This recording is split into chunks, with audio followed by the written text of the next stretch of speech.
శ్రీరాఘవం దశరథాత్మజమప్రమేయం. ఓం సీతారామాభ్యాం నమః. కళ్యాణ వేడుకలు పూర్తి అయ్యాయి అని తెలుసుకున్నాం కదా. ఇంతవరకు దశరథుడు సంతోషంగా నవవధూవులతో కలిసి అయోధ్యకు వస్తున్నాడు. దిక్కులు శాంతంగా ఉన్నాయి. ప్రయాణం సంతోషంగా సాగుతుంది. ఏమవుతుందో, ఏం సస్పెన్సో ఏంటో రాముడికి చూడుస్తారా. ఇక ప్రారంభమైందండి రాముడి యొక్క లీలలు. ఏదో తాను కష్టపడినట్టుగా కష్టపడుతూ మనకు చూపించాడండి. ఇంతలో హఠాత్తుగా దుశ్శకునాలంతా దర్శనమయ్యాయి. మంచిది దర్శనం అంటాం కానీ దుశ్శకునాలు ఏంటి దర్శనం? ఏం దర్శనమయ్యాయి? దుశ్శకునాలు కనిపించాయి.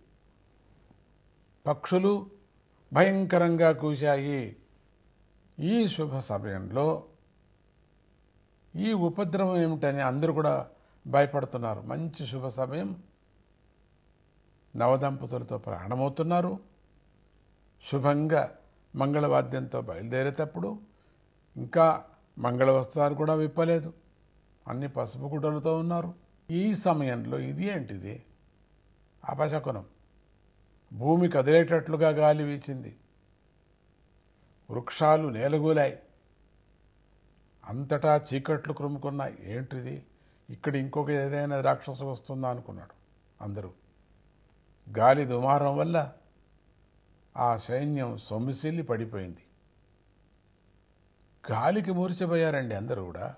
కైలాస పర్వతంలాగా ఉన్నటువంటి ఒక భయంకరమైన ఆకారం గలవాడు అక్కడ అందరికీ కనిపించాడు. ఆయనకు జడలు దట్టంగా ఉన్నాయి. భుజం మీద గండ్రగొడ్డలి వేలాడుతూ ఉంది. ఆయన చేతిలో బాణాలు మెరుపుల్లా మెరుస్తున్నాయి. విల్లు పట్టుకొని ఉన్నాడు. ఆయనే ఎవరు? పరశురాముడు.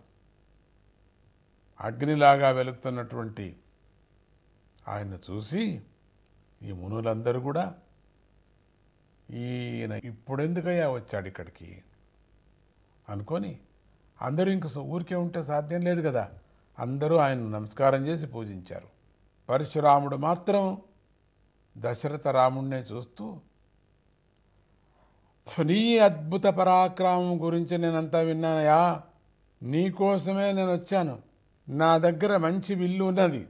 అది నా తండ్రి జమదగ్ని మునిది. ఇది తీసుకొని ఎక్కువ పెట్టు, చూస్తాం, నీ బలం చూపించి చూస్తాం. నేను నీ ఒక్కడితోనే యుద్ధం చేస్తానన్నాడు.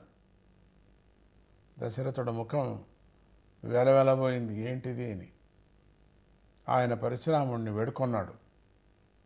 అయ్యా, ఇప్పుడే పెండ్లే వస్తున్నారు అని. ఏం మాటలకి ఆ మాటలకి పరశురాముడు ఏం పట్టించుకోలేదు. ఓ దశరథ రామ, నువ్వు విరిచిన విల్లు, నేను తెచ్చిన విల్లు రెండూ గొప్పవి. రెండింటినీ విశ్వకర్మే తయారు చేశాడు. చాలా శక్తి గలవి.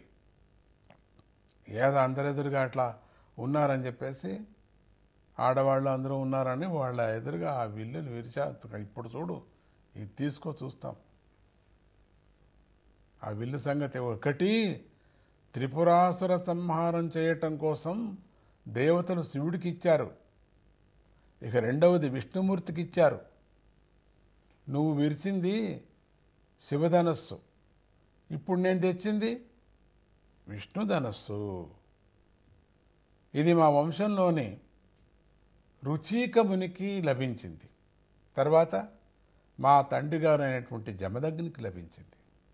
ఆయన మహాత్ముడు. అంతటి ఆయనను కార్తవీర్యార్జునుడు దారుణంగా సంహరించాడు తెలుసా. నాకు పట్టరాని కోపం వచ్చేసింది. కోపంతో క్షత్రియ వంశాలను అంతం చేశాను. ఈ భూమిని నా వశం చేసుకున్నాను. తర్వాత కశ్యపుడికి ఇచ్చేశాను. మహేంద్ర పర్వతం మీద తపస్సు చేసుకుంటుంటే నీ గురించి తెలిసిందయ్యా. నువ్వు క్షత్రియుడివైతే విల్లు ఎక్కుపెట్టు, నాతో యుద్ధం చేయి అన్నాడు పరశురాముడు. ఓం సీతారామాభ్యాం నమః.